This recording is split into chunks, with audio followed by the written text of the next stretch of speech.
Movie का start होता है एक ऐसे सीन को दिखाते हुए जिसमें आसमान से कुछ लोग गिर रहे होते हैं और उसमें डेन भी होता है। ये सब लोग पानी में गिरते हैं और जब डेन पानी से बाहर आता है तो उसके हाथ में गन होती है, जैसे ये लोग कोई वॉर लड़ने वाले हों। और फिर यहाँ से हमें सीन 28 साल यानी 28 इयर्स पहले का दिखाया जाता है। हम डेन को ही देखते हैं और उस बेटी की बर्थडे थी तो इस वजह से डेन उसके लिए काफी ज्यादा गिफ्ट लेकर आया था। तभी उसकी वाइफ उसे बताती है कि डेन के फादर का लेटर आया है अपनी ग्रैंड डॉटर यानी डेन की बेटी के लिए। तो डेन अपनी वाइफ से कहता है, मैंने आपको कितनी बार कहा कि मुझे उनके ग्रीटिंग्स की कोई जरूरत नहीं है और वो भूल जाएं कि उनकी कोई ग्रैंड डॉटर भी है। डेन एक बायोलॉजिस्ट होता है लेकिन आजकल वो टीचिंग कर रहा होता है जिसमें उसका ज्यादा इंटरेस्ट नहीं होता। तो वो किसी जॉब के इंटरव्यू के लिए जा रहा होता है जो रिसर्च रिलेटेड होती है, लेकिन वहाँ जाने से पहले ही उसे रिजेक्शन कॉल आ जाती है जिसकी वजह से वो काफी ज्यादा एग्रेसिव हो जाता है क्योंकि उसका दिल टूट चुका था। घर में वापस आता है और अपनी बेटी के साथ टीवी देखने लगता है जिस पर कोई फुटबॉल मैच लगा होता है। और तभी हम एक बहुत सरप्राइजिंग सीन देखते हैं कि स्टेडियम में एक एक्सप्लोजन होता है जिससे बहुत सारी लाइट बाहर आती है और साथ साथ कुछ लोग भी, उन लोगों ने आर्मी यूनिफॉर्म पहना होता है जैसे वो आर्मी के ही लोग हों। को लीड कर रही थी एक लड़की जिसका नाम था लेफ्टिनेंट हार्ट। वो काफी ज्यादा ब्रेव लग रही होती है। वो वहाँ के लोगों से बात करने लगती है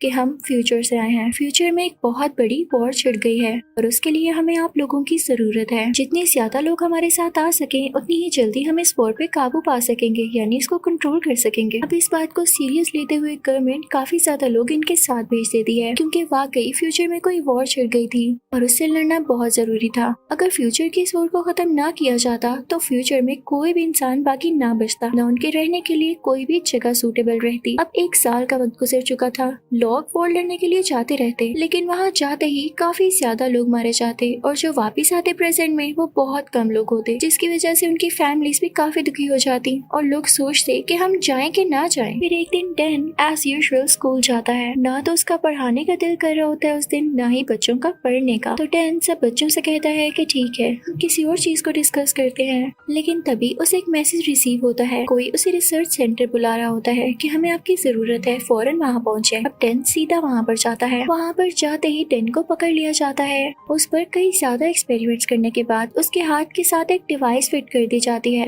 और उसे कहा जाता है कि आपको हमें वॉर में भेजना होगा जो कि फ्यूचर में जाकर लड़ी जाएगी। और हम आपको ये भी प्रिडिक्ट कर दें यानी बता दें कि आज से पूरे 7 साल बाद आपकी डेथ हो जाएगी, तब तक आपको अपनी पावर उस वॉर में लगानी होगी। तो डेन उन सबसे कहता है, आप लोग कैसी बातें कर रहे हैं, मेरी डेथ हो जाएगी और फिर भी आप लोग मुझे वहाँ पर भेज रहे हैं। तो वो लोग कहते हैं इजी रहें, आपके हाथ में जो हमने डिवाइस फिट की है इसकी वजह से हम आपको लोकेट कर लेंगे। अब डेन के पास कोई चांस भी नहीं होता कि वो उस डिवाइस को अपने हाथ से अलग कर सके, यहाँ से भाग कर जा सके। उसे अब उस वॉर में जाना ही था। वो सीधा अपनी वाइफ के पास जाता है जो कि एक थेरेपिस्ट होती है और उन लोगों के साथ डील किया करती थी या उनकी थेरेपी किया करती थी जो जंग से लड़कर वापस आते थे प्रेजेंट में। जब डेन अपनी वाइफ को बताता है कि मुझे भी चूज किया गया है, अब मैं भी फ्यूचर में जाके वॉर लड़ूंगा, मुझे बताओ मैं क्या करूं। तो उसकी वाइफ कहती है कि डेन क्या आप नहीं जानते वॉर में जाना किसी खतरे से खाली नहीं है, वो एक टॉर्चर है और मैं जानती हूँ ना कि जब लोग फ्यूचर से वापस आते हैं तो उनकी हालत कैसी होती है। मैं उनसे डील करती हूँ, हालत मुझसे देखी नहीं जाती, मैं आपको जाने नहीं दे सकती। तो डेन कहता है कि मैं भी यही चाहता हूँ, हमारी एक छोटी सी बेटी है, मैं मरना नहीं चाहता। तो डेन की वाइफ कहती है तो हम यहाँ से भाग चलते हैं, किसी को खबर नहीं होगी। तो डेन कहता है कि नहीं हम भाग भी नहीं सकते, उन्होंने मेरे हाथ में एक ऐसी डिवाइस लगाई है जिससे वो मुझे कहीं पर भी लोकेट कर सकते हैं, चाहे मैं यहाँ हूँ या फ्यूचर में। तो डेन की वाइफ कहती है ये बहुत अजीब बात है लेकिन इसका सोल्यूशन है मेरे पास, आपके फादर इसको रिमूव कर सकते हैं। डेन कहता है कि मैं तुम्हें पहले भी बता चुका हूँ, मुझे अपने फादर की कोई हेल्प नहीं चाहिए। लेकिन डेन की वाइफ उसे समझाती है कि इसको निकलवाने के लिए तुम्हें उनकी मदद की जरूरत पड़ेगी। अब डेन को अपने फादर के पास जाना पड़ता है। आप भी सोच रहे होंगे कि डेन अपने फादर से इतनी हेट क्यों करता है, उनको पसंद क्यों नहीं करता। वो इसलिए कि डेन जब बहुत छोटा था तो डेन के फादर उसे और उसकी मदर को छोड़ गए थे। खैर अब डेन अपने फादर के पास पहुंचता है जिनकी पर्सनैलिटी काफी डिसेंट लग रही होती है क्योंकि वो भी आर्मी में रह चुके थे लेकिन अब अपने शौक के लिए प्लेन्स उड़ाया करते थे। डेन उनके पास जाके कहता है कि मुझे इस डिवाइस को हटवाना है। तो वो कहते हैं कि इसे इधर लेकर आओ, मैं इसे बड़े आराम से निकाल दूंगा। लेकिन लेकिन तभी टेन पास्ट की बातें छेड़ देता है कि जब आप हमें छोड़ कर गए तब आपको ख्याल क्यों नहीं आया, जिसको सुनकर टेन के फादर को गुस्सा आ जाता है और टेन भी कुछ कम जिद्दी नहीं था तो वो इस डिवाइस को बगैर निकलवाए ही वापस आ जाता है और अपनी वाइफ के पास जाकर कहता है कि और कोई चारा नहीं, मुझे अब चुन ही लिया गया है तो मुझे वॉर में जाना होगा। तो टेन की वाइफ काफी सैड हो जाती है और कहती है अगर आपने भी इस डिसीजन को मान लिया है तो मैं आपको कैसे रोक सकती हूँ, अपना ख्याल रखिएगा। लेकिन हमारी बेटी के बारे में मैं कुछ नहीं कह सकती, वो आपसे बहुत प्यार करती है, आप उससे जाकर पूछ लें। अब टेन सीधा अपनी बेटी के पास जाता है।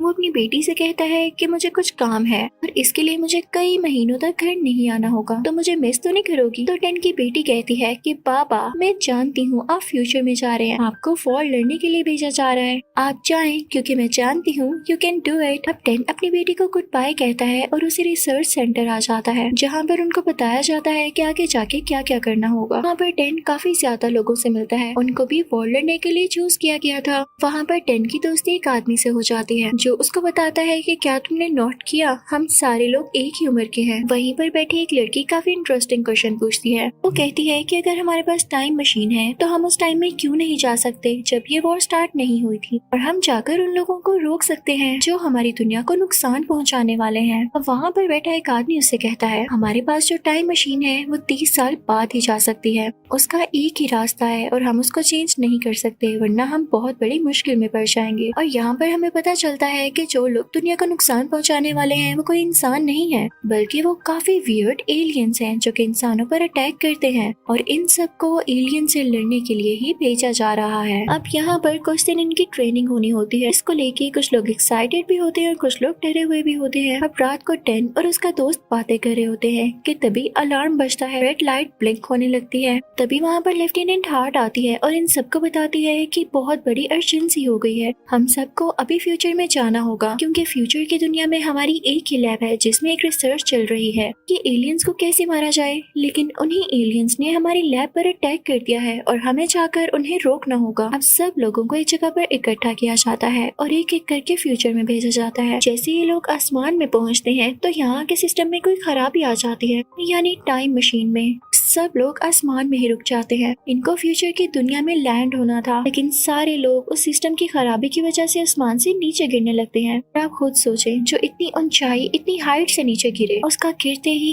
क्या हाल होगा। अब यहाँ पे हमें वही सीन दिखाया जाता है जो कि मूवी की स्टार्टिंग में हमने देखा कि टेन और उसके साथ कुछ लोग उस पानी में गिरते हैं जहाँ से टेन बाहर आया था। वो एक स्विमिंग पूल होता है। टेन और उसके साथ कुछ लोगों के अलावा बाकी सारे लोग उसी वक्त मारे जाते हैं। ये बुरी हुई और अब इन्हीं लोगों को उन एलियन से लड़ना होगा। पर एक कर्नल आती है जो कि एक फीमेल होती है, वो टेन को बाकी लोगों का लीडर बना देती है। उनसे कहती है कि पास ही लैब में कुछ लोग हैं, उनको जाकर बचाना होगा। अब जैसे ही टेन अपनी टीम को लेके उस लैब में जाता है तो देखता है वहाँ के सब लोग मारे जा चुके हैं और उनको किसी और ने नहीं बल्कि एलियंस ने मारा है। टेन फौरन से उस कर्नल से कांटेक्ट करता है। वो बताता है कि सब लोग मारे जा चुके हैं, अब लैब में हमें क्या काम है। तो कर्नल कहती है कि लैब में कुछ इन्फॉर्मेशन है, वहाँ पर कुछ हार्ड ड्राइव्स होंगी जिन्हें तुम्हें लेकर आना है। लेकिन टेन जैसे ही आगे बढ़ता है उन हार्ड ड्राइव्स को लेने के लिए तो उससे पहले ही वो एलियंस उस पर अटैक कर देते हैं। लेकिन टेन और उसकी टीम जल्दी से यहाँ से बाहर आ जाते हैं और ये डिसाइड करते हैं कि जहाँ पर एलियंस का पूरा ग्रुप है उस जगह को बॉम्ब से उड़ा दिया जाएगा। अब टेन और दूर भागने लगती है क्योंकि उस बिल्डिंग पर बॉम्ब गिरा दिया जाता है जहाँ पर एलियंस होते हैं। इसकी वजह से एलियंस मारे तो जाते हैं जो कि उस बिल्डिंग में होते हैं, लेकिन बीच में टेन और उसकी टीम के कुछ लोग जख्मी हो जाते हैं। ये सब बेहोश हो चुके होते हैं और जब टेन की आंख खुलती है तो वो एक कैंप में होता है जहाँ पर उसके जख्मों को यानी वाउंड्स को ठीक किया गया था। उसकी टीम में से सिर्फ एक आदमी बचा था, वही उसका दोस्त। वो दोनों काफी उदास हो जाते हैं और बाहर आते हैं। बाहर एक और आदमी बैठा होता है। इनको पता चलता है कि ये फ्यूचर में 3 बार आ चुका है वॉर लड़ने के लिए। अब टेन उस आदमी से उसका नाम पूछता है तो वो अपना नाम डोरियन बताता है। टेन कहता है कि तुम 3 बार फ्यूचर में क्यों आए, क्या तुम्हारी फैमिली नहीं या तुम्हें अपनी जान खोने से डर नहीं लगता। तो डोरियन कहता है कि डर कैसे ऐसा, मुझे कैंसर है और जल्दी मैं तो वैसे भी मारा जाऊंगा, तो क्यों ना वॉर में मर जाऊं। अब टेन उसे काफी इंस्पायर होता है। अब वहाँ पर वह फीमेल कर्नल टेन को बुलाकर शाबाश देती है कि आपने बहुत अच्छा काम किया है और आप हमारे लिए हार्ड ड्राइव्स को भी सेव करके लाए हैं। तो टेन कहता है कि मुझे तुम्हारी शक्ल जानी पहचानी लग रही है, तुम्हारा नाम क्या है। तो वो फीमेल कर्नल अपना नाम बताती है और कहती है मैं टेन फॉस्टर की बेटी हूँ। यानी ये कोई और नहीं बल्कि टेन की अपनी बेटी थी, जो कि फ्यूचर में अब बड़ी हो चुकी थी और कर्नल बन चुकी थी। टेन अपनी बेटी से कहता है I am proud of you, मुझे बहुत खुशी हो रही है। वो अपनी बेटी को प्यार करने के लिए आगे बढ़ता है तो उसकी बेटी कहती है नहीं सॉरी डैड, आप यहाँ पे सिर्फ एक सोल्जर बनकर आए हैं, ये मत सोचिएगा कि आप मेरे फादर हैं तो इसलिए मैंने आपको यहाँ बुलाया। टेन को ऐसे फील होता है जैसे उसकी बेटी का बिहेवियर उसके साथ वैसा ही है जैसा टेन का अपने फादर के साथ है। फिर अब टेन की बेटी यानी कर्नल कहती है कि आप ज्यादा मत सोचें, हमें अगले मिशन पर ध्यान देना होगा। टेन पूछता है कि वो क्या, तो कर्नल बताती है कि हमें वहाँ पर जाना होगा जहाँ पर फीमेल एलियंस अंडे देती हैं। वहाँ से हमें एक फीमेल एलियन को पकड़ कर लाना होगा ताकि हमें सारा कुछ पता चल सके कि ये एलियंस जीते किस पर हैं और मरेंगे कैसे। अब कर्नल और टेन हेलीकॉप्टर में बैठ के उस जगह जाने लगते हैं। तो रास्ते में कर्नल अपने फादर यानी टेन को बता रही होती है कि देखते ही देखते एलियंस बहुत ज्यादा होते जा रहे हैं और हमें इसको रोकना होगा, वरना जल्द ही ये एलियंस इतने ज्यादा हो जाएंगे कि सब इंसानों को मार डालेंगे और उनको खा भी लेंगे। फाइनली ये लोग वहाँ पर पहुँच जाते हैं। अब कर्नल अपने डैड टेन से कहती है कि आप ऊपर हेलीकॉप्टर में ही रुके, मैं नीचे जाती हूँ और बाकी लोगों की हेल्प करती हूँ उस फीमेल को पकड़ने के लिए। अब ये सब लोग उस फीमेल एलियन को केज में डालने की कोशिश कर रहे होते हैं, लेकिन वो काफी स्ट्रॉन्ग होती है, किसी के हाथ नहीं आ रही होती। इतनी ही देर में बाकी एलियंस को भी पता चल जाता है और वो इन पर अटैक करने के लिए आगे बढ़ते हैं। तो टेन के दिल को कुछ होता है कि कहीं मेरी बेटी को कुछ ना हो जाए, वो भी फौरन से नीचे उतर जाता है। लेकिन तब तक उन लोगों ने उस फीमेल एलियन को केज में डाल दिया होता है और एक हेलीकॉप्टर के थ्रू उसे भेज दिया जाता है। लेकिन इससे पहले कि कर्नल और टेन हेलीकॉप्टर में जाते, बाकी के एलियंस दूसरे हेलीकॉप्टर्स को तबाह कर चुके थे। तो अब इनको एक गाड़ी पकड़नी पड़ती है, इसमें ये लोग चलने लगते हैं और एलियंस भी इनके पीछे पीछे होते हैं। अब ये लोग बहुत मुश्किल से एक समंदर के पास आकर रुकते हैं। वो कर्नल कहने लगती है कि जब मैंने आपको कहा था कि आप ऊपर हेलीकॉप्टर में रहिएगा तो आप हेलीकॉप्टर नीचे लाए क्यों। तो टेन कहता है क्योंकि मैं तुमसे बहुत प्यार करता हूँ, मैं तुम्हारी मदद करना चाहता था। तो वो कर्नल कहती है बस रहने दें आप इस प्यार को। तो टेन कहता है क्या हुआ, तुम मुझसे इतनी नफरत क्यों करती हो। तो कर्नल कहती है जैसे आप अपने डैड से करते हैं, याद है जब मैं छोटी थी तो आप मुझे छोड़कर चले गए थे, उसके बाद मामा और आप में सेपरेशन हो गई और उसके कुछ ही साल बाद आपकी डेथ हो गई, मैंने आपके साथ क्या टाइम गुजारा। वहाँ पर वो दोनों काफी इमोशनल हो जाते हैं। लेकिन इस वक्त सिचुएशन काफी खराब होती है तो इन लोगों को अपने अगले मिशन को देखना था। ये लोग सीधा उस लैब की तरफ जाते हैं जहाँ पर उस फीमेल एलियन को कैद किया गया था। अब वहाँ जाते ही वो कर्नल उस फीमेल एलियन का ब्लड सैंपल लेती है ताकि कोई ऐसी चीज तैयार कर सके जिससे इन एलियंस को मारा जा सके।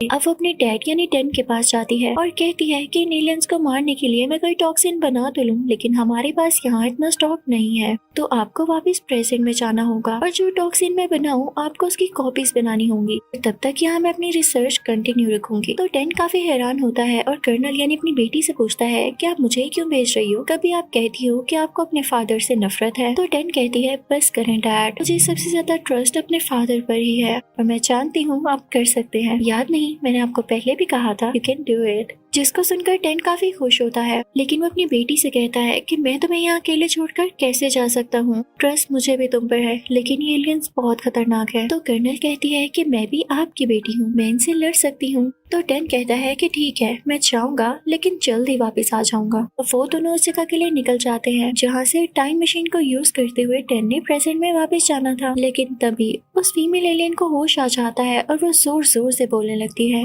जिसकी आवाज सुनकर बाकी एलियंस भी वहाँ पर आ जाते हैं और उन दोनों पर अटैक करने की कोशिश करते हैं। तभी एक एलियन उस कर्नल को काफी जख्मी कर देता है। टेन फौरन से अपनी बेटी के पास जाता है और कहता है कि बेटा अब मैं तुम्हें छोड़कर नहीं जाऊंगा। तो कर्नल कहती है कि पापा आपको जाना होगा और उन सब बातों के लिए मुझे माफ कर दें, मैं बस आपसे नाराज थी क्योंकि मैं आपसे बहुत प्यार करती थी, लेकिन अब मुझे पता चल गया है कि अब क्यों गए, मैं आज भी आपसे उतना ही प्यार करती हूँ। इसी के साथ एक एलियन कर्नल को अपनी तरफ खींच लेता है। टेन अपनी बेटी को बचाने के लिए वहाँ जंप लगाता है, लेकिन तभी टाइम मशीन में होने की वजह से वो प्रेजेंट में आकर गिरता है। और जब वो होश संभालता है तो काफी ज्यादा उदास होता है, क्योंकि उसे डर होता है कि कहीं एलियंस ने उसकी बेटी को मार ना दिया हो। वहाँ पर देखता है कि उसका दोस्त भी वही है। तभी वो लेफ्टिनेंट हार्ट से कहता है कि फौरन से इस टॉक्सिन की कॉपीज बनाए, मुझे इसको फ्यूचर में लेकर जाना है। मेरी बेटी मेरा इंतजार कर रही होगी और मैं तो ये भी नहीं जानता कि वो जिंदा है या नहीं, लेकिन उसका ख्वाब था कि वो ये टॉक्सिन उन एलियंस पर यूज करे और उन्हें मार डाले। तो लेफ्टिनेंट कहती है कि नहीं, अब हम फ्यूचर में नहीं जा सकते, हमारी टाइम मशीन खराब हो चुकी है। जिसको सुन के टेन काफी उदास हो जाता है। वो सीधा अपने घर जाता है, अपनी वाइफ और बेटी से मिलता है और अपनी बेटी को बहुत प्यार करता है, क्योंकि वो जानता था कि उसकी बेटी बड़े होकर कितनी इंटेलिजेंट और ब्रेव गर्ल बनेगी। अपनी वाइफ को सब कुछ बताता है कि हमारी बेटी दुनिया की हीरो बनेगी। यही है वो जिसने एक टॉक्सिन बनाया है जिससे फ्यूचर में एलियंस को मारा जा सकेगा। अब टेन सीधा डोरियन के पास जाता है। वो भी प्रेजेंट में आ चुका होता है। उसके पास एक एलियन का नाखून होता है, जिससे उनको पता चल सकता था कि इन एलियंस का ओरिजिन क्या है। टेन सीधा उस नाखून को अपने दोस्त के पास लेकर जाता है, जो कि उसको चेक करके बताता है कि इसमें लावा की राख है। लेकिन ये वो सब जानने के लिए काफी नहीं कि इन एलियंस ने सबसे पहले कहाँ पर अटैक किया और ये आए कहाँ से। तभी टेन कहता है कि रुके, मैं जिस क्लास को पढ़ाता हूँ उसमें एक ऐसा लड़का है जो हर वक्त लावा की बातें करता था, क्या पता वो हमें कुछ बता सके। अब ये सारे लोग उस बच्चे यानी स्टूडेंट के पास जाते हैं। वो बताता है कि जिस जगह लावा निकला था उसके कई साल बाद वहाँ पर बर्फबारी शुरू हो गई और इतनी ज्यादा बर्फबारी हुई कि वो लावा और उसकी राख उस बर्फ के नीचे ही दब गई और वो एलियंस भी वहीं कहीं थे जो कि उस बर्फ के नीचे ही रहने लगे। लेकिन फ्यूचर में जब सूरज की गर्म शुआओं से यानी सन रे से वो बर्फ पिघलना शुरू हुई तो वो एलियंस भी बाहर आ गए और उन्हें इंसानों पर अटैक करना शुरू कर दिया। वो इंटेलिजेंट बच्चा इनको सारी लोकेशन भी समझाता है। अब इनको ये बात अच्छे से समझ आ चुकी थी। अब टेन अपने साथियों को लेकर स्पेशल फोर्सेस के पास जाता है और कहता है कि हमें उस जगह जाना है ताकि हम उन एलियंस को खत्म कर सके। तो वहाँ का हेड कहता है हरगिज़ नहीं, ये सिचुएशन पहले ही काफी खराब है, मैं तुम्हें कोई भी एक्सपेरिमेंट नहीं करने दे सकता। टेन पहले तो काफी होपलेस हो जाता है, लेकिन तभी उसे ख्याल आता है कि उसके फादर को प्लेन उड़ाने का काफी शौक है और उनके पास स्पेयर प्लेन पड़ा भी होगा। टेन सीधा अपने फादर के पास जाता है और उनको बताता है कि आपकी ग्रैंड डॉटर अब एक कर्नल है, वो फ्यूचर में बहुत अच्छा काम कर रही है, लेकिन अब उसकी जान खतरे में है क्योंकि एलियंस उसे अपने साथ ले गए हैं। अगर अभी हमने एलियंस को मार दिया तो फ्यूचर में मेरी बेटी की जान को भी कोई खतरा नहीं होगा। अब क्योंकि जेम्स के फादर अपनी ग्रैंड डॉटर से बहुत प्यार करते थे तो वो मान जाते हैं कि हम सब मिलके उस जगह जाएंगे। उनके साथ लेफ्टिनेंट हार्ट भी आ जाती है, जिसने टॉक्सिन की कई ज्यादा कॉपीज बना ली थी और उनकी टीम में कुछ और लोग भी होते हैं जो कि वहाँ पर जाकर एलियंस को मारने वाले थे। अब ये सब लोग उस जगह पहुँच जाते हैं और बर्फ को पिघलाने के लिए एक ब्लास्ट करते हैं। टेन के फादर और टेन का दोस्त बाहर ही रुकते हैं और टेन खुद बर्फ के नीचे जाकर देखता है कि एलियंस रहते कहाँ थे। इन्हें एक ऐसा रूम दिखाई देता है जिसमें काफी ज्यादा एलियंस सोए होते हैं और कई सालों बाद ये जिंदा होने वाले थे, यानी एक्टिवेट होने वाले थे और लोगों पर अटैक करने वाले थे। अब टेन कहता है कि हमारे पास टॉक्सिन तो है, हम वो इन पर यूज करते हैं ताकि ये सब अभी मारे जाए और फ्यूचर में हमें तंग न करें।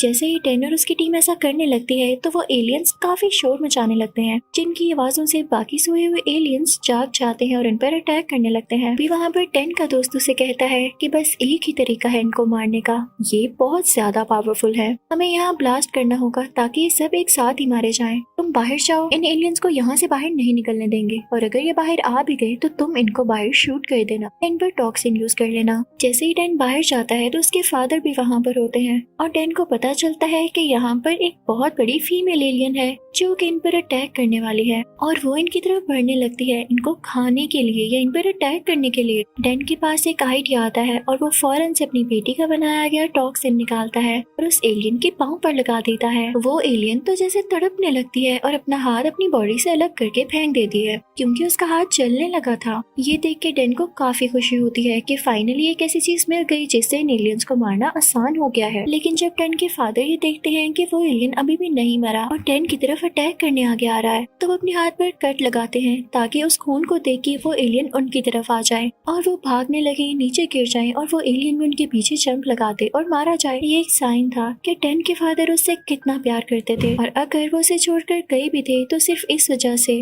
फ्यूचर में उनकी जरूरत थी। जैसे टेन गया वो अपनी फैमिली को छोड़ना तो नहीं चाहता था लेकिन उसे जाना पड़ा। अब जब टेन ये सारी बातें फील करता है तो उसे रिग्रेट होने लगता है, जल्दी से टॉक्सिन बाहर निकालता है और उस एलियन के मुंह में डाल देता देता है जिससे वो एलियन जलने लगता है और वहीं पर खत्म हो जाता है। यहाँ हम देखते हैं कि डैन को रियलाइज हो चुका था कि उसे अपने फादर से कितना प्यार है और उससे कई ज्यादा प्यार उसके फादर को उससे है। अब वो सारे लोग सेफली अपने घर जाते हैं और डैन के साथ इस बार उसके फादर यानी उसकी बेटी के ग्रैंडफादर भी थे। वो सब एक दूसरे से मिलते हैं और बहुत खुश होते हैं और एक दूसरे से प्रॉमिस करते हैं कि कभी अलग नहीं होंगे। इसी के साथ इस मूवी की यहाँ पर हैप्पी एंडिंग होती है क्योंकि अब फ्यूचर में भी कुछ खराब नहीं होने वाला था। आई होप आपको एक्सप्लेनेशन अच्छी लगी होगी। Thank you for watching.